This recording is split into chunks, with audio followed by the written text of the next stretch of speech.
It was supposed to be the most beautiful day of their lives. The August sun spilled golden light across the manicured lawns of the PF lawns of the TF and manicured lawns of the two Minons and filled golden light across the manicured lawns of the TF lawns of the May. Jefferson Estate, a historic building in a quiet suburban neighborhood. Guests arrived in polished suits and flowing dresses, their laughter mingling with the soft music playing from the garden speakers. The bride, Ayanna, stood inside with her bridesmaids, her heart pounding in rhythm with the distant chords of the wedding march. Outside, the groom adjusted his tie, exchanging warm greetings with old friends and family who had traveled miles to witness this moment. But beyond the decorative archway and white satin chairs, across the street in a large colonial-style house, a curtain shifted. A white woman named Carol peered through her window, her lips pursed tightly. She had been watching the comings and goings all morning. At first, she had told herself it was simple curiosity. But as more cars lined the street, as more black guests spilled onto the estate lawn, her thoughts took a different turn. She didn't know the couple. She had never seen them in the neighborhood before. And in her mind, that was reason enough to be suspicious. Her hand hovered over her phone before she finally picked it up. The number for the local police station was already saved in her contacts. When the dispatcher answered, her voice carried the strained urgency of someone reporting a crime. There's a disturbance across the street, she said. A large gathering. Loud music. I don't feel safe. Could you send someone to check it out? What she didn't mention was that the so-called disturbance was a wedding, and that her discomfort had nothing to do with noise. Back at the estate, no one knew that a complaint had been filed. The air was full of anticipation. Guests chatted in small clusters, adjusting boutonnieres and taking selfies. Against the backdrop of the flower-lined aisle, the groom, Malcolm Davis, stood tall in his tailored navy suit, shaking hands with an old high school friend.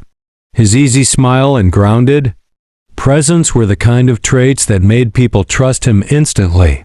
Those who knew him well admired his sense of responsibility and his deep commitment to his community.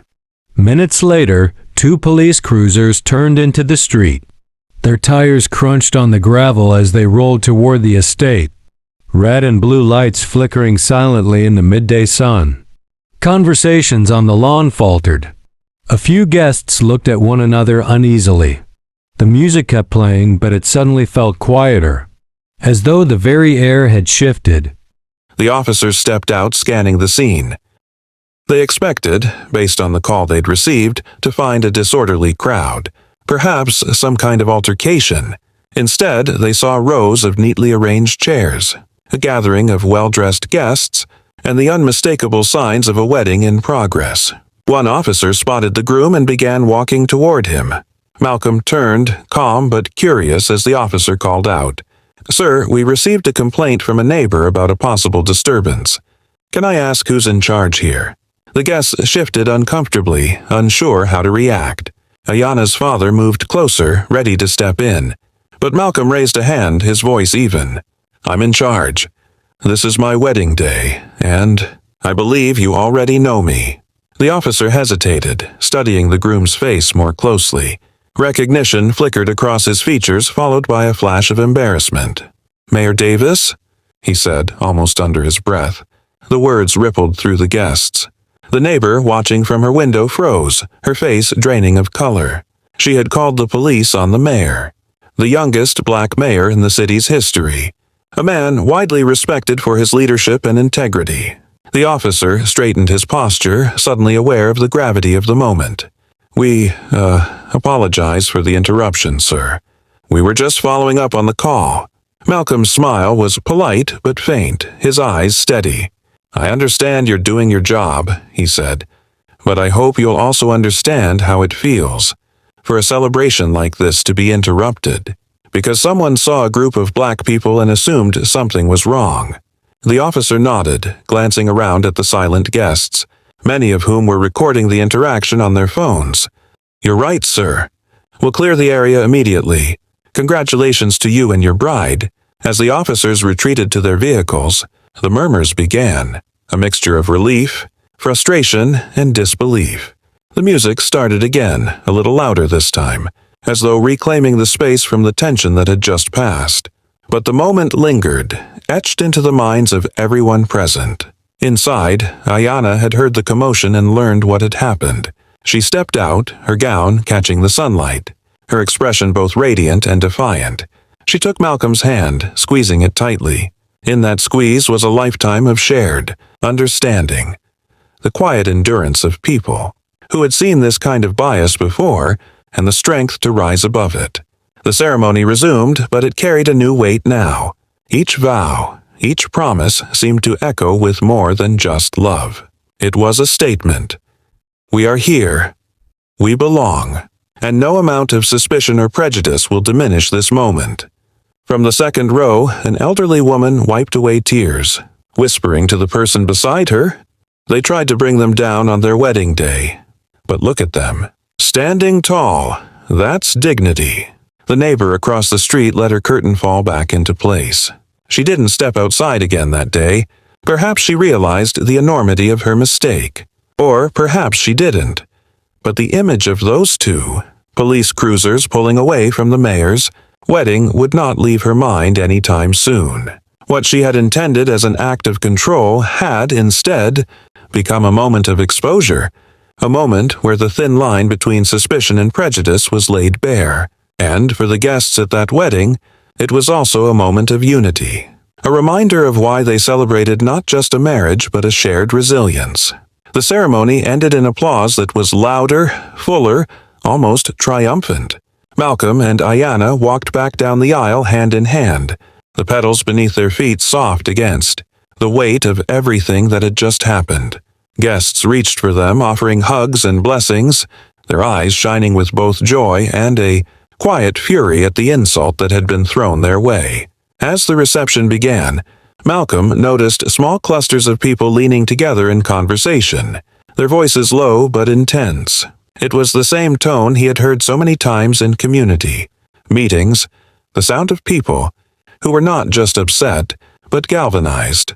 Some guests had already posted short videos of the police arrival on social media, and they were spreading fast. Within an hour, the clip of the officer greeting Mayor Davis was circulating, gathering comments and shares by the hundreds.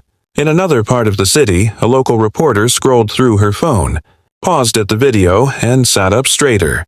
She knew Malcolm well, had interviewed him about housing reform and community policing just last year.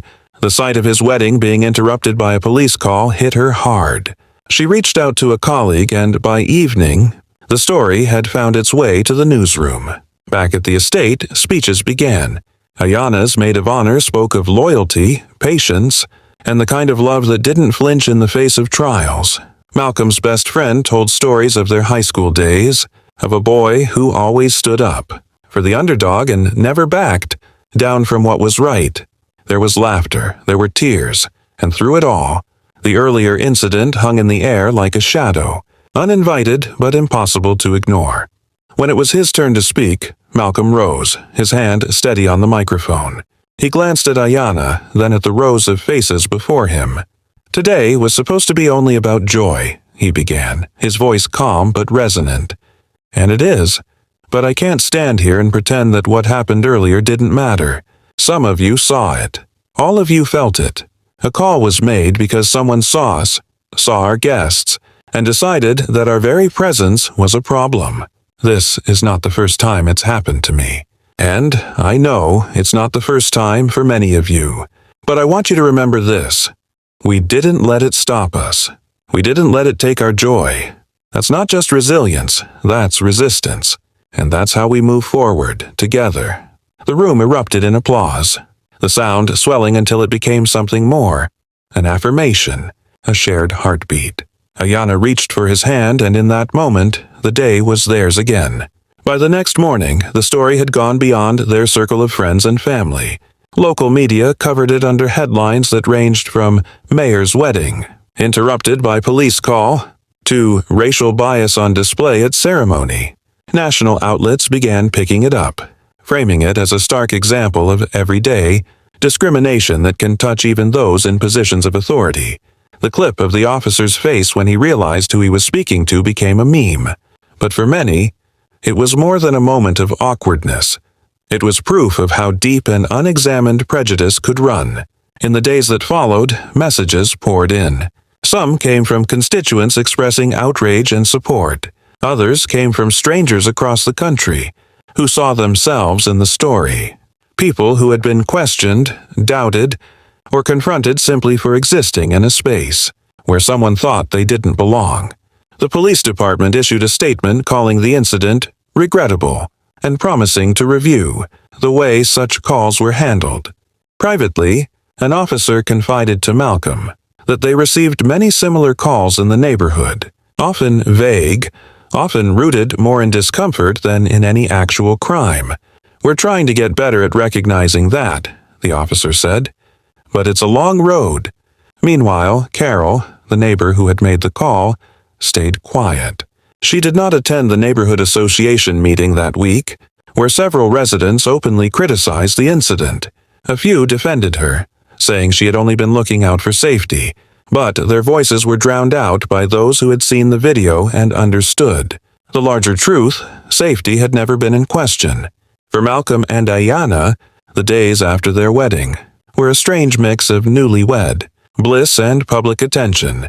They retreated for a short honeymoon, using the time to breathe and reconnect. On the second night, as they sat on a balcony overlooking the ocean, Ayanna said quietly, "I hate that this will always be part of our story, but maybe it needed to be." Malcolm nodded. "It's not the story I would have chosen for our wedding day," he said. "But if it makes one person think twice before judging, or makes one young man or woman feel less alone, then maybe it's worth it." When they returned, Malcolm addressed the incident once more, this time in an official capacity as mayor. Standing at a podium in City Hall, he spoke not just about what had happened to him, but about the countless untold stories it represented.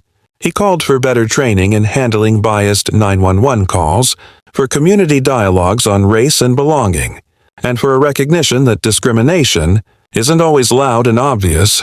Sometimes, it's as simple and quiet as a phone call from across the street. The speech was carried live on local television, and clips were shared widely online. For some, it was an awakening. For others, it was a reminder of truths they already knew too well. But for everyone watching, it was clear this was a man who would not be reduced to a moment of humiliation. He had turned it into a platform, a lesson, and a rallying cry.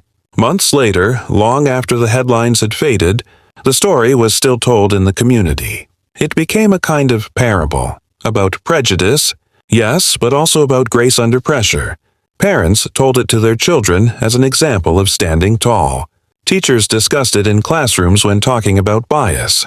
And at the Jefferson estate, the owners would sometimes point to a photograph from that day. The mayor and his bride, walking down the aisle with their heads high, as proof that dignity can outshine even the ugliest shadows.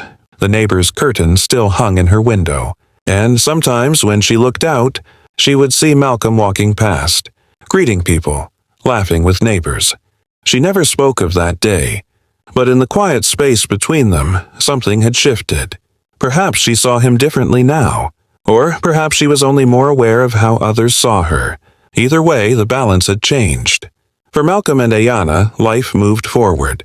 They built a home together, filled it with warmth and the laughter of visiting family, and every August, on their anniversary, they would gather with friends in that same garden, raising a toast not just to love, but to the unshakable truth that they belonged.